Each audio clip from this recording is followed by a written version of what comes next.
Be me, Zoe, HR director at a tech manufacturing company. 29 years old, worked my way up from HR assistant over 6 years. Finally in a position where I can make real change happen. Sick of watching old boys club run everything while talented women get passed over. Time to level the playing field once and for all. Monday morning, quarterly review meeting with executive team. CEO Bennett asking about our restructuring initiatives. Perfect opportunity to showcase my work. Well, Bennett, I'm proud to report we've successfully transitioned out several senior employees who were blocking progress. Can barely contain my satisfaction as I flip through my notes. Robert from Systems Engineering, 58 years old, resistant to new methodologies. Frank from Network Operations, 62, constantly mansplaining to younger female engineers. David from Database Management, 56, made inappropriate comments about work-life balance being women's issues. Watch the room carefully as I continue. Some uncomfortable shifting, but nobody dares question my decisions. These dinosaurs were holding back innovation and creating toxic environments for our diverse workforce. Lean back in chair with confidence. I've documented extensive behavioral issues and performance concerns for each termination. Technically true, though the performance concerns were mostly about their resistance to my new collaborative initiatives, and the behavioral issues were really just them questioning my authority. CFO Sandra nods approvingly. Excellent work, Zoe. We need leaders who aren't afraid to make tough decisions. Feel that familiar rush of validation, finally someone who recognizes that cleaning house requires courage. Not my fault these men couldn't adapt to modern workplace expectations. Spend lunch break texting my friend Maya about the meeting. Just finished presenting my restructuring wins to leadership. Removed 3 more barriers to progress this quarter. The look on Bennett's face when I explained how much more collaborative our teams have become. Maya responds with fire emojis and, "You're literally changing corporate culture single-handedly." She gets it, unlike most people who don't understand what real equality looks like. Afternoon spent reviewing applications for the open positions, focusing on diverse candidates who bring fresh perspectives. Tired of seeing the same profile over and over, older white men with extensive experience. Experience doing what? Maintaining status quo? Creating boys' club atmospheres? Much rather hire hungry graduates who want to learn and grow. Promoted Jessica from junior analyst to senior systems role. She's 26, brilliant, and eager to prove herself. Sure, she doesn't have Robert's 15 years of experience, but experience can be overrated. Often, it just means set in old ways and resistant to innovation. Jessica brings energy and new ideas that this company desperately needed. Tuesday. Getting coffee in break room when I overhear 2 engineers talking. Don't understand why they let Robert go. He literally built half our infrastructure. Frank was the only one who knew the legacy network configurations. Roll my eyes at their dramatics. Typical male reaction to change. Immediately assume disaster without their precious, irreplaceable colleagues. Infrastructure can be rebuilt. Networks can be reconfigured. What matters is creating inclusive environments where everyone can thrive. Interrupt their conversation politely. You know, this could be a great opportunity to modernize those legacy systems. Sometimes we hold on to old processes just because they're familiar. They look at me like I suggested burning down the building. Zoe, those systems handle our entire production pipeline. Robert documented some of it, but most of the critical configurations were in his head. Shrug and smile. Then it's time we created proper documentation processes, isn't it? Spend Wednesday morning in meeting with IT discussing system transitions. Jessica looking overwhelmed as she tries to understand Robert's old responsibilities. His notes are really sparse, she admits quietly, and some of these servers, I'm not even sure what they do. Encourage her not to get bogged down in technical details. Focus on the bigger picture, Jessica. We can bring in consultants for the complex technical stuff. What matters is that you're approaching this with fresh eyes.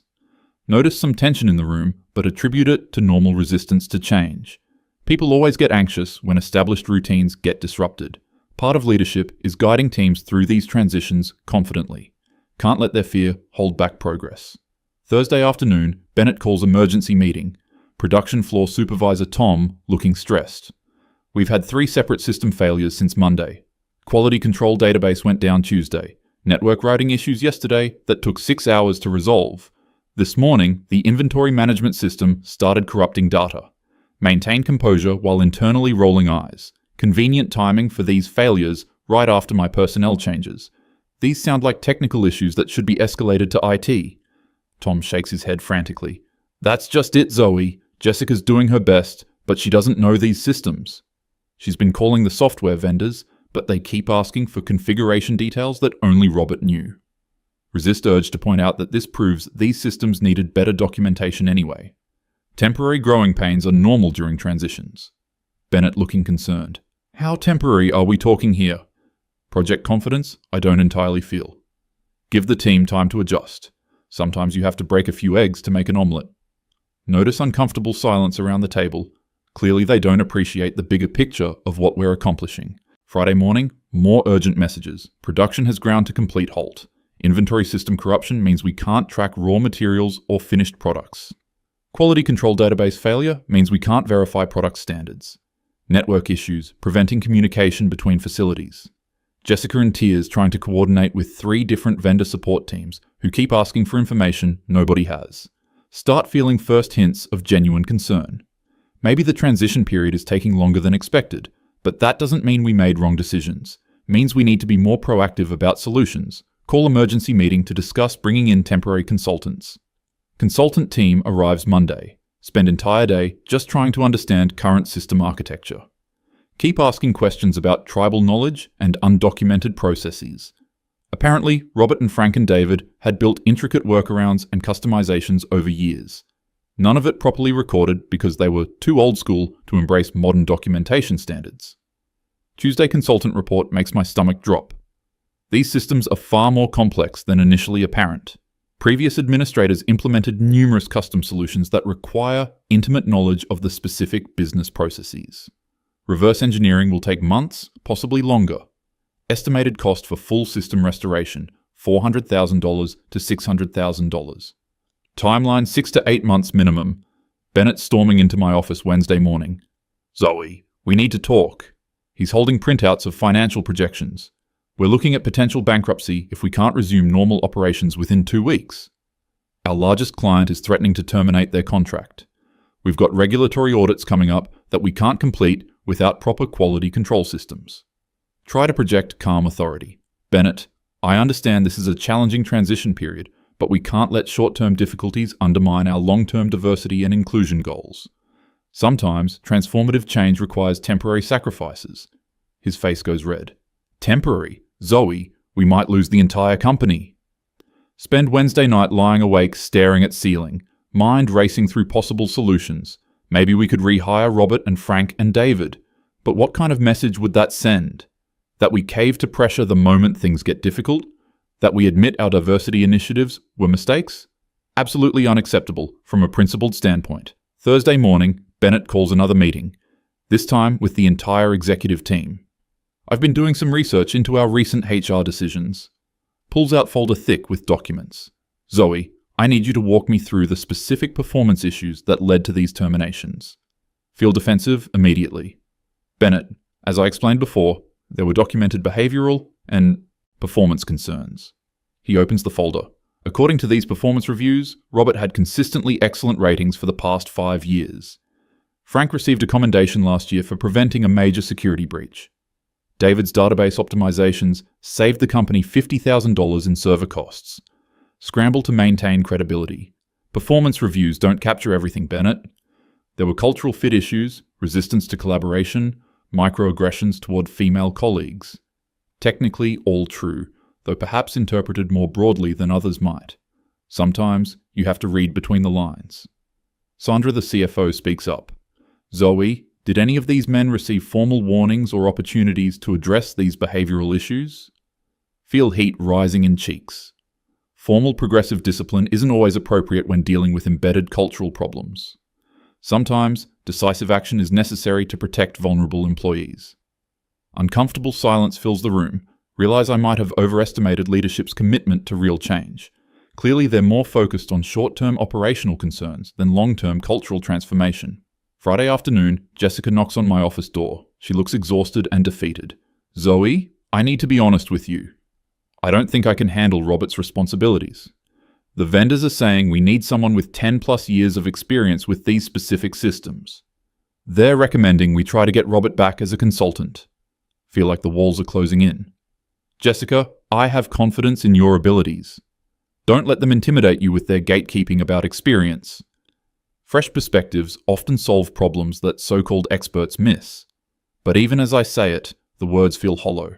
Jessica just nods, sadly, and leaves. Weekends spent researching legal implications of our situation. If we can't fulfill contracts, we'll face massive penalties. If production doesn't resume soon, we'll have to lay off half the workforce. If regulatory audits fail, we could lose our operating licenses. Try calling Robert's number from HR files, but it goes straight to voicemail. Same with Frank and David. Monday morning, Bennett announces he's hired an external HR consulting firm to review our recent personnel decisions and recommend corrective actions. Feel like I've been punched in the stomach. This is basically a formal challenge to my authority and judgment. Bennett, I hope you're not suggesting that our diversity initiatives were somehow inappropriate. He won't meet my eyes. I'm suggesting we need to evaluate all our options. Tuesday, the external HR consultants start interviews, talking to remaining employees about workplace culture and recent changes. Overhear snippets of conversations that make my blood boil. Never had problems before these firings. Lost decades of institutional knowledge. Seemed like they were targeted for being older men. Realized some employees are trying to undermine our progress by framing legitimate personnel decisions as discrimination. Meet with the consulting team to provide my perspective. I think you'll find that the employees expressing concerns are struggling to adapt to a more inclusive workplace culture. Change is always difficult for people who benefited from previous systems. Lead consultant, woman named Patricia, takes notes silently. Was hoping for more solidarity from another woman in leadership. Instead, she asks pointed questions about documentation and formal processes. Did these employees receive written warnings about performance issues? Were there witnesses to the behavioral incidents you described? Did you follow the company's standard progressive discipline policy? Forced to admit that I prioritized swift action over bureaucratic procedures. Sometimes, formal processes can be used to protect problematic employees. I believed immediate intervention was necessary to prevent further harm to vulnerable staff members. Patricia continues, taking notes without expression. Wednesday afternoon, get call from company's legal counsel. Zoe, we need to discuss potential liability issues. If these terminated employees decide to file wrongful termination suits, we need to be prepared. Age discrimination claims can be very expensive to defend. Feel panic starting to creep in. These weren't age discrimination cases, they were performance and cultural fit issues. I documented everything properly. Legal counsel requests copies of all documentation, spend evening reviewing files and realizing how thin the evidence really is. Most of the performance issues were really disagreements about methodology. Most of the behavioral problems were instances of them questioning my authority or expressing skepticism about new policies, trying to present it in the best possible light, but feeling increasingly worried. Thursday morning, Jessica submits her resignation. I'm sorry, Zoe, but I'm in over my head. The stress is affecting my health and I don't want to be responsible when something catastrophic happens. Try to convince her to stay, but she's made up her mind. Now we don't even have someone attempting to handle Robert's responsibilities. Afternoon meeting with Bennett and the entire board of directors. Bennett presents consultant findings and financial projections. We're facing potential losses of $2 to $3 million if operations don't resume within the next 2 weeks. Legal counsel advises significant liability risk from recent terminations. External HR review suggests our personnel decisions may have violated federal anti-discrimination laws. Board member Elizabeth speaks up. Zoe, help us understand your decision-making process. What specific incidents led you to believe immediate termination was necessary for these employees? Repeat my explanations about cultural fit and collaborative resistance, but in this formal setting, with lawyers and board members taking notes, it all sounds much weaker. Board member Marcus asks the question I've been dreading. Did you consider that these employees might have valuable institutional knowledge? Was there any attempt to document their expertise before termination? Forced to admit that knowledge transfer wasn't prioritized. I believe that over-reliance on individual expertise was part of the systemic problem. Friday morning, Bennett calls me into his office alone. There are papers on his desk that look like legal documents. Zoe, the board has made a decision. We're going to attempt to rehire Robert, Frank, and David as emergency consultants. Whatever it takes to get operations running again. Feel like I'm watching my entire worldview crumble. Bennett, what kind of message does this send about our commitment to diversity and inclusion? He looks tired and defeated. Right now, Zoe, our commitment is to keeping this company afloat. We can worry about diversity initiatives after we're not facing bankruptcy. Want to argue, but realize I have no leverage left. The numbers don't lie.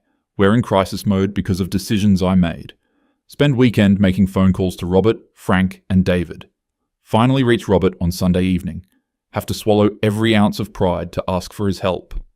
Robert, I know our separation was difficult, but the company is facing some technical challenges and we could use your expertise on a consulting basis. Long pause before he responds. Zoe, I appreciate the call, but I've already accepted a position with a competitor. Funny thing is, they specifically recruited me because they heard about my experience with complex manufacturing systems. Feel my heart sink. Robert, please, we can offer the competitive consulting rates. The company really needs your help. Another pause. I'll be honest with you, Zoe. After the way I was treated, I have no interest in helping. You made it very clear that my experience and knowledge weren't valued. Now you want me to bail you out? That's rich. Call ends with him hanging up. Monday morning, similar conversations with Frank and David. Frank has already retired and moved to Florida. Spent 30 years building those network configurations, and you threw me out like garbage. Find someone else to fix your mess. David is polite but firm. I've started my own consulting business, and I'm fully booked for the next 6 months. Even if I had time, I'm not sure it would be a good fit. Tuesday, Bennett announces temporary plant closure. Can't risk shipping defective products without quality control systems. Can't fulfill orders without inventory management. Can't coordinate between facilities without network infrastructure. 120 employees sent home until further notice. Spend Tuesday afternoon in bathroom stall crying for the first time in years. Everything I worked for is falling apart. Diversity initiatives that were supposed to create a better workplace have led to people losing their jobs. Men I thought were obstacles to progress turn out to have been holding everything together. Wednesday meeting with legal counsel about wrongful termination exposure. Zoe, I'm going to be blunt. These cases are very difficult to defend. You have 3 men in a protected age category, all terminated within a short time frame. Your documentation focuses on subjective cultural issues rather than objective performance metrics. A jury is going to see a pattern of age and gender discrimination, feel physically sick as the implications sink in. What are our options? Settlement negotiations if they file suit. But given the company's current financial situation, even modest settlements could be problematic. Realize that my principled stand for equality might bankrupt the entire company.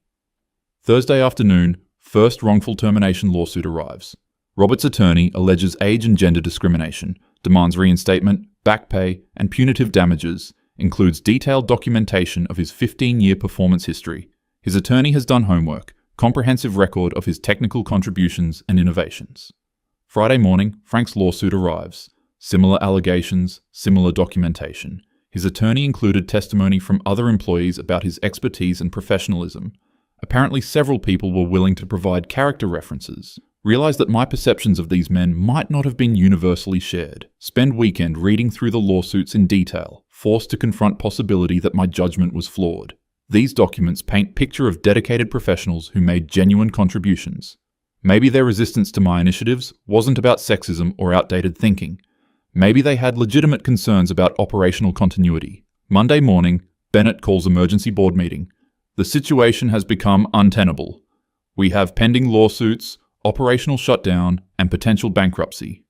The board has asked me to explore all options for resolution. Dread fills my stomach as I realize what's coming. Zoe, we need to discuss your future with the company. Try to maintain dignity while everything collapses around me. Bennett, I understand that this transition period has been more challenging than anticipated, but I still believe that our diversity and inclusion goals are worth pursuing. Sometimes progress requires difficult sacrifices. Board members exchange glances that tell me everything I need to know. Board member Elizabeth speaks carefully. Zoe, we appreciate your passion for workplace equity. However, the board has concerns about the implementation of recent personnel decisions. We think it might be beneficial for you to take some time to reflect on alternative approaches. Corporates speak for, you're fired, but they're being diplomatic about it. Tuesday morning, cleaning out my office, boxing up awards and commendations from my years of HR work, diversity initiative materials and inclusion training programs I developed, photos from team building events and workplace culture celebrations. All of it feels hollow now. Jessica stops by to say goodbye. I'm sorry things worked out this way, Zoe. I know you were trying to make things better. Want to explain that my intentions were good, that change is always difficult, but can't find words that don't sound like excuses. Thanks, Jessica. I hope your next opportunity works out better. Wednesday, final meeting with legal counsel about personal liability. Zoe, you should be aware that the plaintiff's attorneys might pursue individual claims against you. Your role in the termination decisions could create personal exposure. You might want to consider retaining your own attorney. Feel the last vestiges of confidence drain away. Not only did I lose my job, but I might face personal lawsuits. Thursday afternoon, driving home from unemployment office, radio news mentions local manufacturing company facing closure due to operational difficulties. 120 employees losing their jobs because I thought I knew better. Families affected because I prioritized ideology over practical consequences. All those people who trusted me to make good decisions for the company. Friday evening, scrolling through LinkedIn, seeing updates from former colleagues. Some have already found new positions, others posting about the difficulty of job hunting in their 40s and 50s.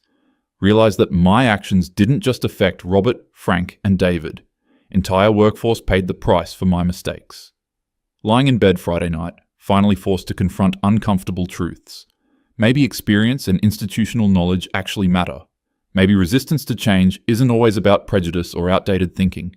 Maybe good intentions don't excuse poor judgment or harmful consequences. Maybe I was so focused on fighting perceived injustices that I created real ones. Saturday morning, Robert's interview in local business journal talks about his new position with competitor company. Sometimes when one door closes, another opens. I'm grateful for the opportunity to work with people who value experience and expertise. My former employer will figure things out eventually. These situations usually work themselves out. His grace and professionalism make me feel even worse. Sunday afternoon, final realization hits me like a punch to the gut. I became exactly what I thought I was fighting against. Used my position of power to discriminate against people based on demographics. Made assumptions about others' motivations and capabilities. Refused to listen to concerns or consider alternative perspectives. Prioritized my own ideological goals over fairness and company success. Monday morning, meeting with my own attorney about potential lawsuits. Zoe, your best strategy is probably to settle quietly and move on. Fighting these claims could be expensive and might generate negative publicity. Even if you ultimately win, the legal costs and career damage could be significant. Agreeing to settlements feels like admitting guilt, but fighting seems futile. Tuesday, calling Maya to explain what happened, expecting sympathy and support, but she sounds uncomfortable. Zoe, I have to ask, did you actually discriminate against those men? I mean, I support everything you were trying to accomplish, but maybe you moved too fast without thinking through the consequences. Realize that even my closest ally is questioning my judgment. Wednesday afternoon, job searching online. Every HR position requires references from recent supervisors. My recent supervisor just fired me for potentially illegal discrimination, trying to figure out how to explain this situation in interviews. How do you spin, I made personnel decisions that nearly bankrupted my company and led to multiple lawsuits? Thursday morning, news that the plant has permanently closed. Unable to recover from operational disruption and legal costs. All 120 employees officially laid off. Company assets being sold to pay creditors and legal settlements. Everything I thought I was protecting and improving is gone. Friday afternoon, final meeting with attorney about settlement agreements. Robert's attorney is asking for $150,000. Frank wants $125,000. David is demanding $100,000 plus legal fees. The company's insurance will cover most of it, but you'll need to contribute $50,000 personally. More money than I have in savings, meaning years of debt payments ahead. Saturday evening, looking through old photos from company events, images of diverse teams working together, collaboration between different generations. Realized that what I thought was exclusion and discrimination might have been normal workplace dynamics. Maybe Robert's mansplaining was actually mentoring. Maybe Frank's resistance was legitimate operational concerns.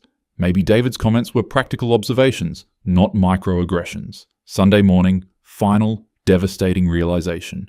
I destroyed everything I claimed to be protecting. Diverse team members lost their jobs because of my actions. Company that was starting to embrace inclusion policies is gone. Progress toward equality set back by my overreach and poor judgment. Women who might have benefited from gradual, sustainable changes lost that opportunity. Monday morning, writing settlement checks.